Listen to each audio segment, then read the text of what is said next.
When an avoidant mistreats you, the story they tell themselves is simple. I needed space. I chose myself. I regained my freedom. That narrative feels empowering on the surface, but psychologically, something very different is happening underneath. They didn't lose you because you were weak, demanding, or replaceable. They lost you because you were doing something their nervous system desperately needed, regulating chaos they never learned how to manage on their own. Avoidants are not emotionally cold by nature. They are emotionally overloaded. Their early experiences taught them that closeness equals pressure, expectation, or loss of control. So they learned to survive by staying self-contained, independent, unreachable.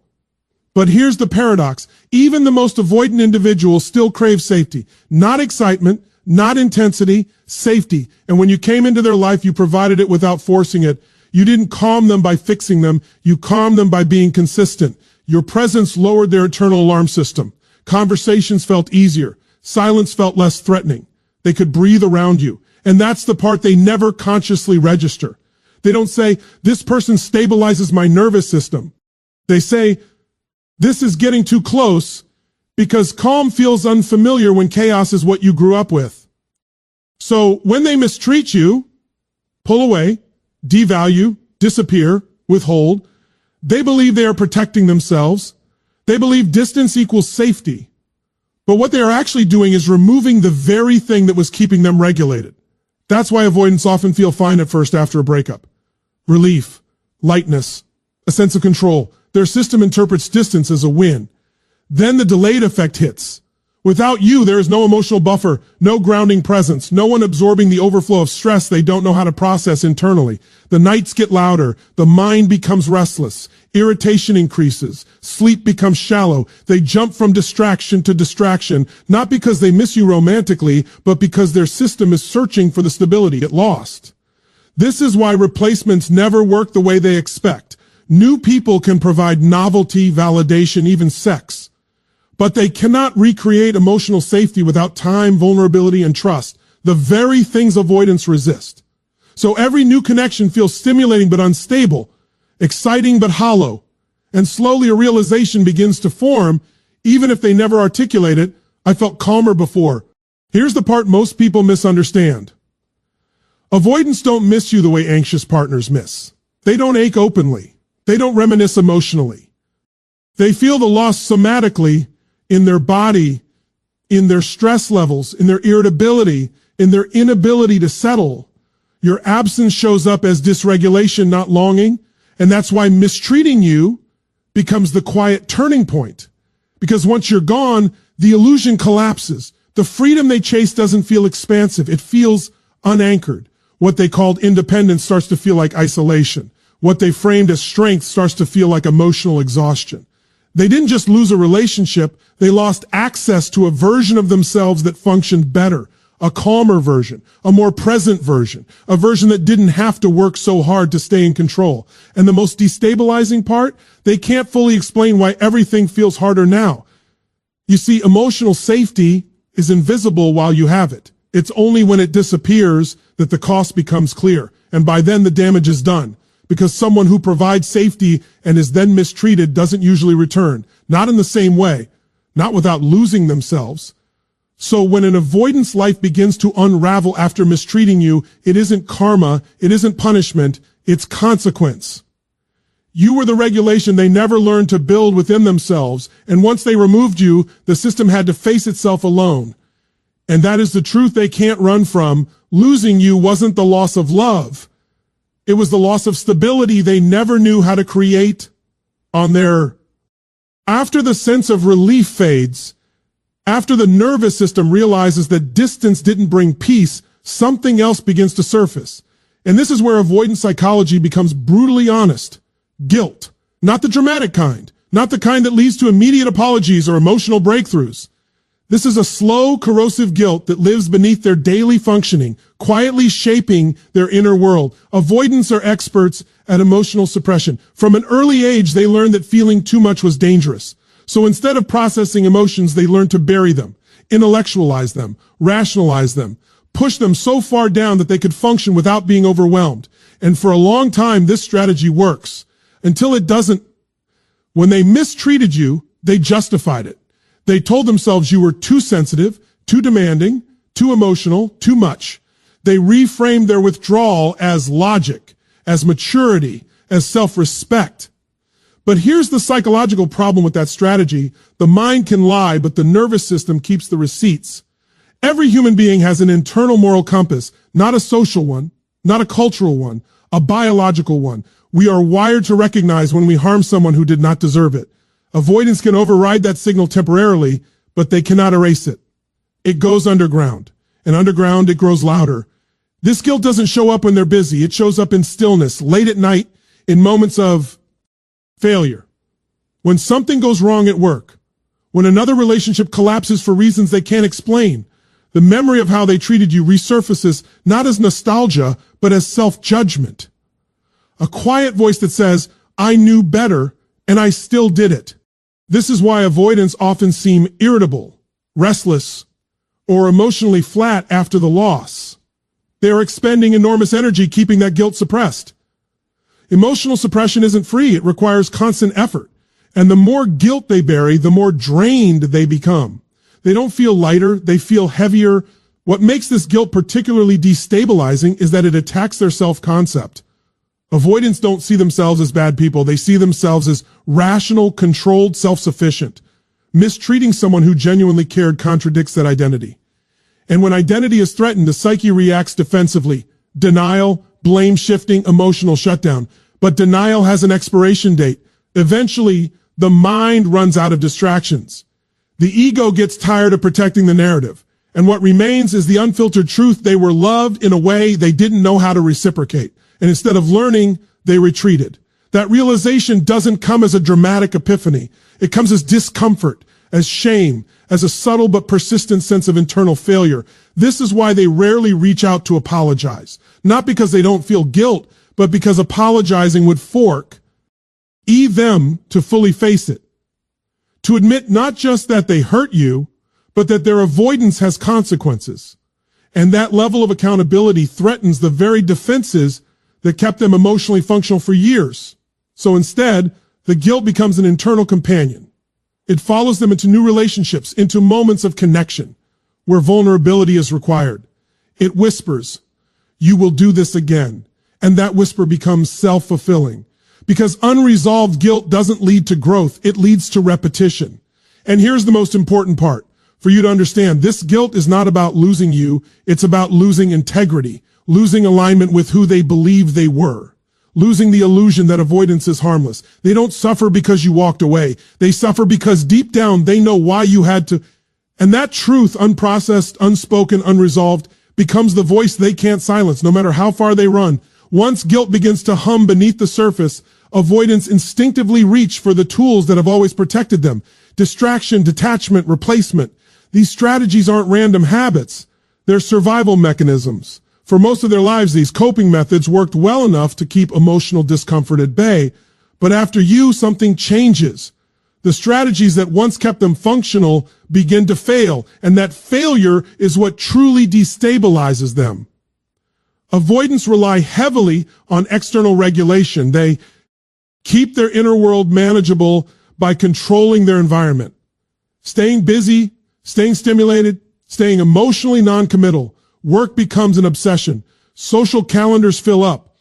New connections appear quickly. On the surface, it looks like resilience, productivity, moving on. But psychologically, this isn't healing. It's avoidance in motion. Before these tactics were sufficient because their relationships never reached the depth where real vulnerability was required. Emotional distance kept the system predictable, but with something deeper was activated. You didn't just engage their interest, you engage their attachment system. And once that system has been activated, it doesn't simply shut off when the relationship ends. This is why the usual distractions start to feel ineffective. Work doesn't provide the same relief. Socializing feels draining instead of energizing. Even physical intimacy loses its grounding effect. The nervous system has tasted regulation through connection, and now stimulation without emotional safety feels empty. Avoidants often interpret this emptiness incorrectly. They assume they haven't found the right distraction yet, so they escalate, Longer hours, more intensity, more novelty, new partners who are exciting but emotionally shallow. They chase the high thinking it will recreate the calm they lost. But calm and stimulation are not the same thing, and the body knows the difference. This is where frustration sets in. Begin to feel chronically unsatisfied without understanding why. Nothing holds their attention for long. They oscillate between restlessness and numbness. And because avoidants are uncomfortable with introspection, they externalize the discomfort. The world feels irritating. People feel demanding. Life feels heavier. What's really happening is simple, but deeply uncomfortable. Their coping mechanisms were never solutions. They were shields, and shields only work when nothing pierces them. You did. Not by force, by consistency, by emotional availability, by being someone they didn't have to perform around. Once that experience exists, the psyche can't unlearn it. It becomes a reference point, and every future attempt at avoidance is measured against the memory of how regulated they once felt. That's why new connections fall flat. They don't fail because those people are inferior. They fail because the avoidant now knows what emotional grounding feels like and how rare it is. This realization is threatening. It suggests that their long-standing strategy for surviving relationships is flawed, that independence, as they defined it, came at a cost. And rather than confronting that truth, many avoidants double down on avoidance. They tell themselves they're not built for deep connection. They frame emptiness as freedom. They pathologize closeness instead of examining their fear of it.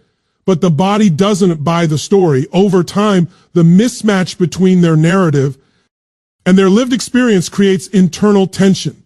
Sleep becomes inconsistent. Anxiety rises without a clear cause. Motivation fluctuates. They begin to feel like they're always managing themselves rather than living. This isn't collapse, it's erosion. Slow, subtle, and exhausting. And here's the critical shift. Once coping mechanisms fail, avoidance is no longer comfortable. The strategies that once provided relief now amplify the discomfort they were meant to suppress. That's the moment the psychological cost of mistreating you becomes unavoidable. They didn't lose you and keep their emotional structure intact. They lost you and exposed the fragility of the structure itself. And when the systems you rely on to escape pain stop working, you're left with only two options: face what you've been running from, or live in a state of constant internal dissatisfaction that no distraction can fix. When coping mechanisms begin to fail, avoidants instinctively reach for the one thing that has always made them feel safe: control. Control over distance, control over timing, control over emotional access. For an avoidant, control feels like strength. It feels like certainty in a world that once felt unpredictable. And mistreating you, pulling away, withholding, staying emotionally superior, gave them a temporary sense of power they mistook for confidence. Avoidants often grow up in environments where control was the only way to stay regulated. Maybe emotions were chaotic. Maybe closeness came with obligation or criticism. So they learned early on that whoever needs less wins. Whoever feels less survives. Over time, emotional detachment became not just a defense, but an identity. I am the strong one. I am the one who doesn't need. When they sensed your emotional investment, that identity was triggered. Not because you were weak, but because your consistency challenged their hierarchy.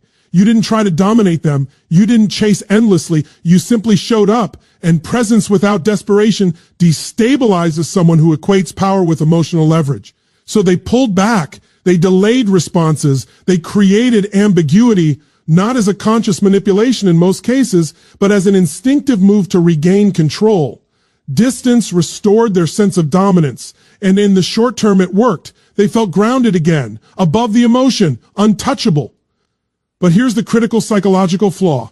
Control only works when someone is still participating. Control requires an audience. It requires reaction. It requires emotional investment on the other side. The moment you stop chasing, explaining, or proving, the power structure collapsed. Your withdrawal didn't feel like mutual distance to them. It felt like loss of leverage. The rules changed without warning. The dynamic they depended on, where they decided when closeness happened, no longer existed. And that is when control reveals itself for what it really is. A fragile substitute for emotional security. Avoidants confuse power with control because both create the illusion of safety. But real power is internal. It doesn't depend on someone else's reaction. Control does. And when control disappears, the avoidant is left exposed to the very feelings they were trying to avoid: helplessness, uncertainty, vulnerability. This is why avoidants often spiral after someone truly detaches. They may not immediately reach out. Pride holds them back. Ego steps in. But internally, something fractures. The sense of superiority they leaned on evaporates. They begin replaying interactions, not to reconnect emotionally, but to understand how they lost the upper hand. And the most destabilizing realization begins to form: I didn't leave them, they left me. That shift is profound because it removes the avoidant from the position of chooser and places them in the position of consequence. And for someone whose entire psychological structure is built on staying one step ahead emotionally, that is terrifying. Without control, they are forced to confront their limitations. They can't regulate closeness. They can't dictate distance. They can't reset the dynamic with silence. They are no longer managing the relationship. They are managing themselves. And many avoidants have never learned how to do that without external distance. This is where the identity crisis emerges. If I am not the one who leaves first, if I am not the one who needs less, then who am I? Some avoider. NTS respond by doubling down, becoming colder, more dismissive, more self-protective. Others begin to crack. Anxiety leaks through. Obsessive thinking increases. They feel compelled to regain control, even if they don't know how. But control can't be reclaimed once someone has emotionally detached. And that loss forces a reckoning. The power they believed they had was never real. It was borrowed from your willingness to stay. And when borrowed power disappears, only truth remains. Distance without connection isn't strength. It's isolation wearing confidence as a disguise. When control collapses, something far more uncomfortable takes its place: self-awareness.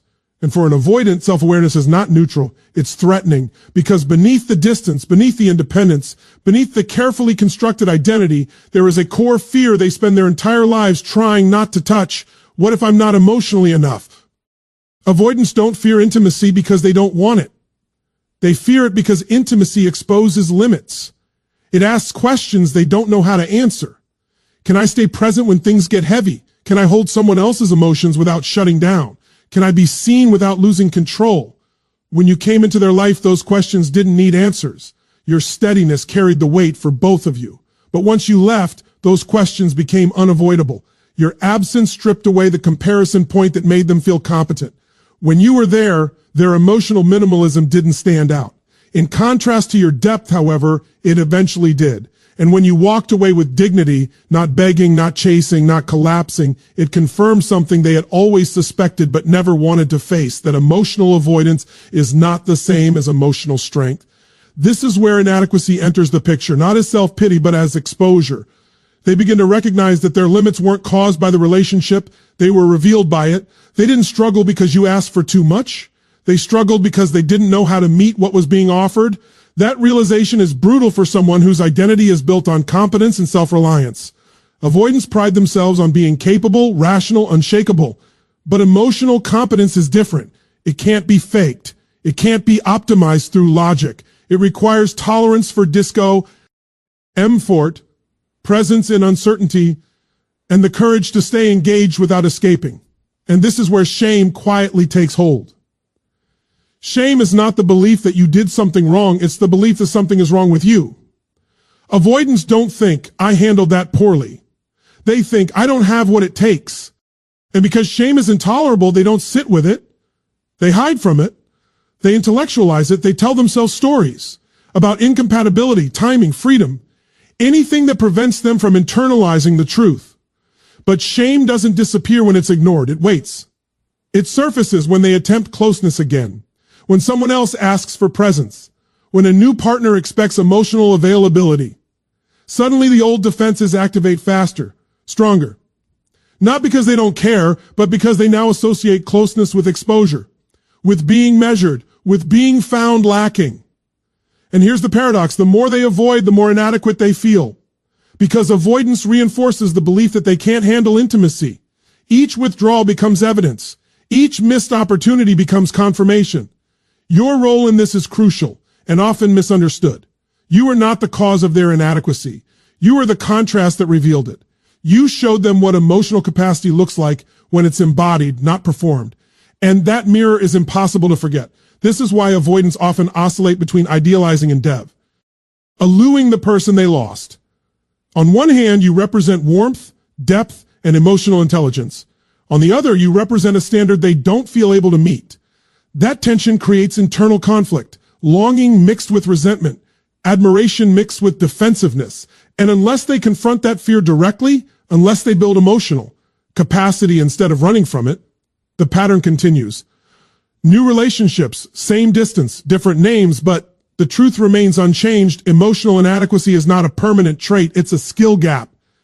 And skill gaps can be closed, but only by those willing to feel what they've spent their lives avoiding.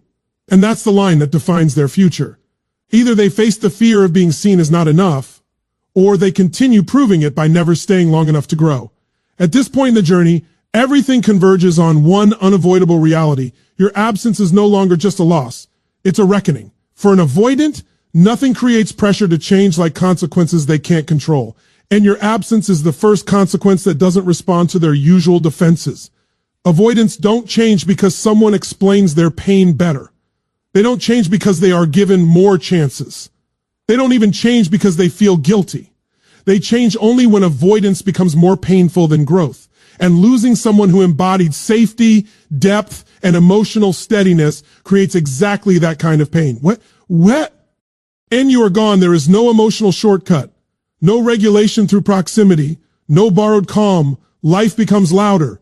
Relationships feel thinner. Stress feels heavier. And for the first time, the avoidant has to sit with themselves without distraction, without a partner absorbing the emotional overflow they never learned to process. This is where the fork in the road appears. Some avoidants finally slow down. They begin to notice patterns, not just what went wrong with you, but what has gone wrong everywhere. Same ending, same distance, same emotional ceiling, and the realization hits them with uncomfortable clarity. I am the common denominator. That moment can be transformational. Pain becomes information. Shame becomes curiosity.